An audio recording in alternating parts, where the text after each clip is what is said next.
बहुत बहुत स्वागत है आपके और हमारे YouTube चैनल धर्मशर पर। तो आज हम सब पढ़ने वाले हैं पाठ 7, जिस पाठ का नाम है पाठ 7। अब पाठ का नाम है पुत्र वियोग।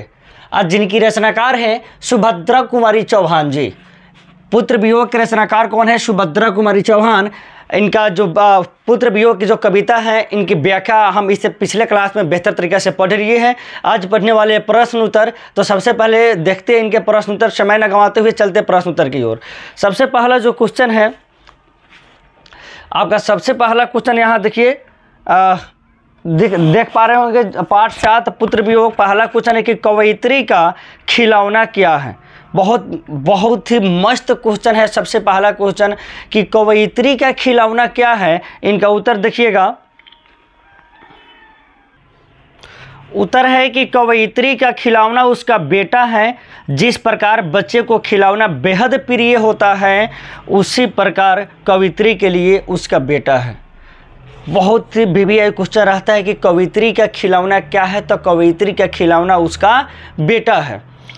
और जिस प्रकार किसी भी बच्चों को खिलौना बहुत ही प्रिय, बेहद प्रिय होता है, उसी प्रकार कवयित्री के लिए उसका बेटा ही क्या है, बहुत ही बेहद और खिलौना है और प्रिय है। तो इसी में से ऑब्जेक्टिव क्वेश्चन अगर आता है कि कवयित्री के मतलब कवयित्री का खिलौना क्या है, तो आपका ऑब्जेक्टिव का आंसर होगा क्या, उनका बेटा। 2 नंबर क्वेश्चन देखिए। 2 नंबर क्वेश्चन कहते हैं कि कवयित्री स्वयं को असहाय और विवश क्यों कहती है।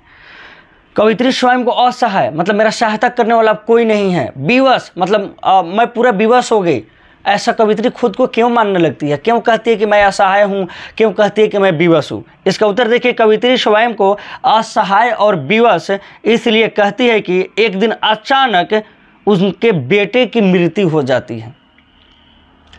कवयित्री है ना, दुनिया में सबसे ज़्यादा प्रेम अपने पुत्र से करती रहती है, सुभद्रा कुमारी चौहान। अचानक इनके बेटे की मृत्यु हो जाती है, इसलिए ये स्वयं को असहाय और विवश कहती है। लिखा भी गया है कि कवयित्री स्वयं को असहाय और विवश इसलिए कहती है कि एक दिन अचानक उसके बेटे की मृत्यु हो जाती है। कवयित्री स्वयं को असहाय और विवश हो जाती है, उसे कोई सहारा देने वाला नहीं रहता है। ठीक है, 2 नंबर क्वेश्चन समाप्त हुआ। 3 नंबर क्वेश्चन आप देखते हैं। 3 नंबर क्वेश्चन क्या कहता है। 3 नंबर क्वेश्चन है यहाँ सामने आपके कि पुत्र के लिए माँ क्या क्या करती है। ये तो भावनात्मक चैप्टर है, क्या क्या करती है जितना बताया जाए उतना कम है कि किसी भी बेटे के लिए, किसी भी संतान के लिए माँ क्या क्या करती है, जितना बताया जाए वो सब कम है। फिर भी कुछ उत्तर यहाँ बताया गया है चैप्टर के मतलब चैप्टर के हिसाब से। तो देखिए, पुत्र के लिए माँ क्या क्या करती है। पुत्र के लिए माँ बहुत कुछ करती हैं। सबसे पहला, 9 माह गर्भ में रखकर 9 माह गर्भ में रखकर हुआ है, थोड़ा सुधार लीजिएगा। 9 माह गर्भ में रखकर खुद दर्द सहकर बच्चे को जन्म देती है। हर माँ, कोई भी माँ हो, अपने संतान को 9 माह गर्भ में रखती है, पेट में रखती है, खुद को दर्द सहती है और अपने औलाद को जन्म देती है। दूसरी बात कि खुद भूखी रहकर संतान को खाना खिलाती है। माँ, कोई भी माँ हो, खुद भूखी रह जाती है, लेकिन अपने संतान को भूखा रहने नहीं देती।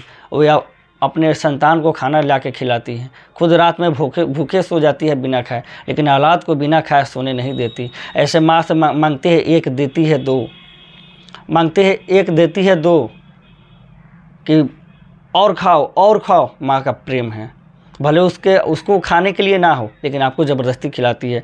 उसके बाद दूसरा, खुद भूखी रहकर संतान को खाना खिलाती है। 3 नंबर देखिए, अपनी संतान के लिए नाते रिश्ते अपनापन सब कुछ भुला देती है कि मेरा बेटा की तबीयत खराब है, मैं आपकी शादी में नहीं आ सकता। सीधी सी बात है, ऐसे बोल देती है माँ, लेकिन नहीं जाती। मतलब कोई भी माँ हो, अपने संतान के लिए नाते रिश्ते अपनापन सब कुछ भुला देती है, उसे कुछ नहीं चाहिए। मेरा संतान से इतना प्रेम होता है किसी भी माँ को। 4 नंबर इसी के टॉपिक है कि पत्थर को देव मानकर अपने संतान के सलामती के लिए मन्नतें मांगती है कि हे, पत्थर को देवता मान लेती है और बतासे, नारियल ये सब चढ़ाती है, शीश झुकाती है और कहते हैं कि हे देव, मेरे संतान को सलामत रखना, खुश रखना, किसी भी प्रकार की कभी दिक्कत मत देना। ऐसा सुभद्रा कुमार चौहान पिछले चैप्टर में सुभद्रा कुमार चौहान इस चैप्टर में ऐसा लिखी भी हैं कि मैंने पत्थर को देवता माना, नारियल चढ़ाया, बतासे चढ़ाया, अपने संतान की सलामती की मांग की, फिर भी मेरा बेटा सलामत नहीं रहा। आगे 4 नंबर क्वेश्चन है कि अर्थ स्पष्ट करे। पूछता है, देखिए मेरे 5 नंबर के पूछता है, अर्थ स्पष्ट करे। आज दिशाएं भी हंसती है, उल्लास विश्व पर छाया, मेरा खोया हुआ खिलौना अब तक मेरे पास ना आया। ये लिखी है, मतलब और इसका अर्थ स्पष्ट करना है। ये पूछता है तो 5 नंबर के पूछता है कि आज दिशाएं भी हंसती है, चारों दिशाएं आज हंस रही है, सब दिशा में लोग खुश है, सिर्फ मैं दुखी हूँ।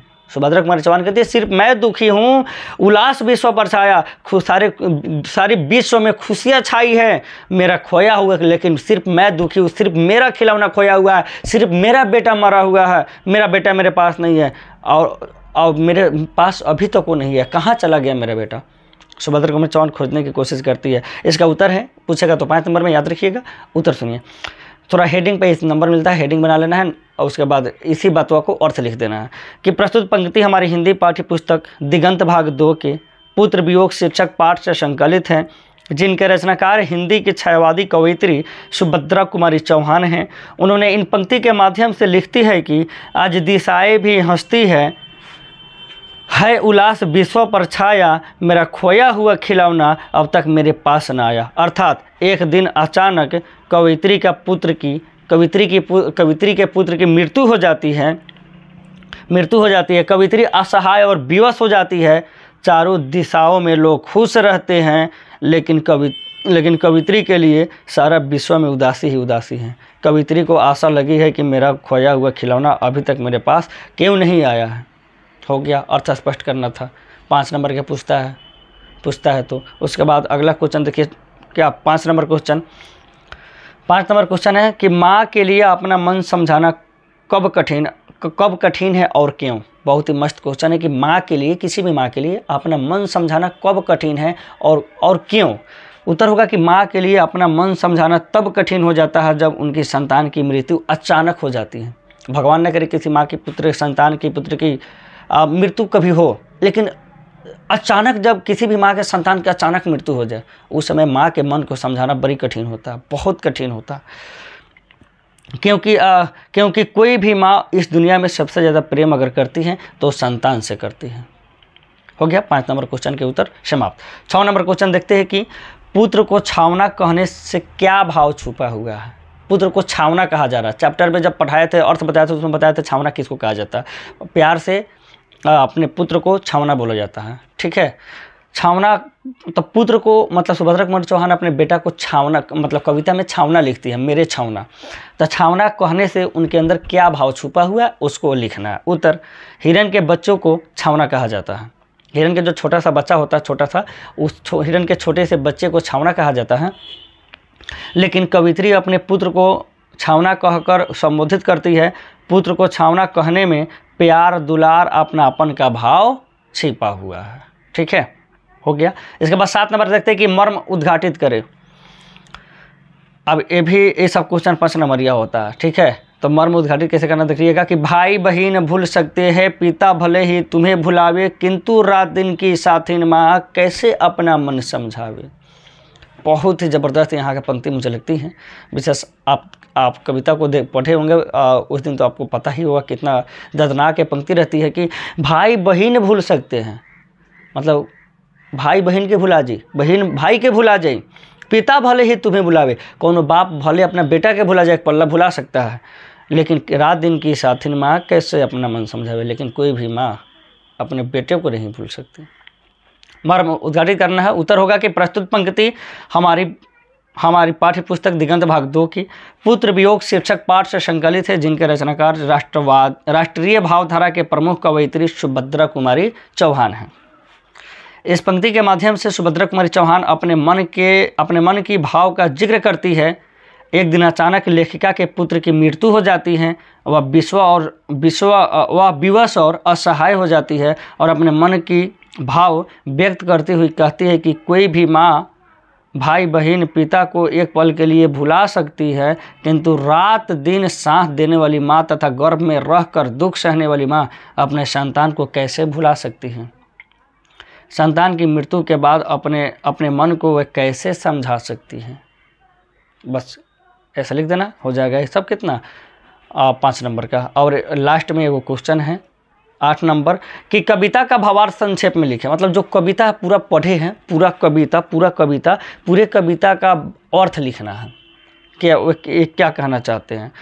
तो आप खुद से भी लिख सकते हैं, और नहीं लिख सकते तो मैं बतला रहा हूँ, ठीक है। यहाँ देखिए, कविता का भावार्थ संक्षेप में लिखे। उत्तर होगा हिंदी की छायावादी कवियत्री सुभद्रा कुमारी चौहान की पुत्र की अचानक मृत्यु हो जाती है। मृत्यु हो जाने के बाद लिखती है कि आज चारों दिशाएं हंस रही हैं, लेकिन मेरे लिए विश्व पर उल्लास छाया हुआ है, दुख छाया हुआ है। शीत न लग जाए इस डर से कभी गोद से नहीं उतारा। पुकारते ही सब काम छोड़कर भागी, आज वो मेरे पास नहीं है। लोरिया गाकर थपकी देकर जिसे सुलाती थी, जिसके लिए पत्थर को देव माना था, कोई कुछ ना कर सका। मैं असहाय और विवश हो गई, मेरे प्राण तड़पने लगी। पल भर की कहीं भी शांति नहीं मिली। जीवन सूना सूना लगने लगा, मन को हलचल होने लगी। मन यह कहने लगा कि सिर्फ एक बार अपने बेटे को पा जाती, उसे प्यार से पकड़कर सिर सहलाने लगती, उसे समझाती और कहती मुझे छोड़कर तू कभी मत जाना। पूरा कविता के पूरा अर्थ हवा लिख देना है, ठीक है। वो हो जाएगा कविता का भावार्थ। भाव मतलब अंदर के जो भाव है, कविता सुनने के बाद अंदर अपने मन में जो भाव जगह, उस भाव का अर्थ लिखिए, ठीक है, कविता का भावार्थ। उसके बाद लास्ट क्वेश्चन 9 नंबर, इस कविता को पढ़ने पर आपके मन पर क्या प्रभाव पड़ा। आप अपने मन से, ये आपके हिसाब से क्वेश्चन है, सब कोई का मन अलग अलग हो सकता है, लेकिन मैं फिर अपने मन की बात बतलाना चाहता हूँ। उत्तर में है कि इस कविता को पढ़ने पर मेरे मन पर काफ़ी गहरा प्रभाव पड़ा। मैं यह सोचने लगा कि भगवान किसी भी माँ के संतान को ना छीने, कोई भी माँ विवश और असहाय ना हो, उसकी संतान सही सलामत और हमेशा अपने माँ के आँखों के सामने सलामत रहे। इस तरह से यह चैप्टर समाप्त हुआ, पुत्र वियोग। नेक्स्ट चैप्टर में मिलेंगे कल। इसके बाद बहुत ही बेहतर से तैयारी होती रहेगी। कुछ दिनों बाद वीडियो आया, उसके लिए मुझे खेद है, थोड़ा आर्थिक समस्याओं के कारण नहीं आ पाया, इसके लिए मैं क्षमा चाहता हूं, लेकिन अब विलंब नहीं होगी। जय हिंद, जय भारत।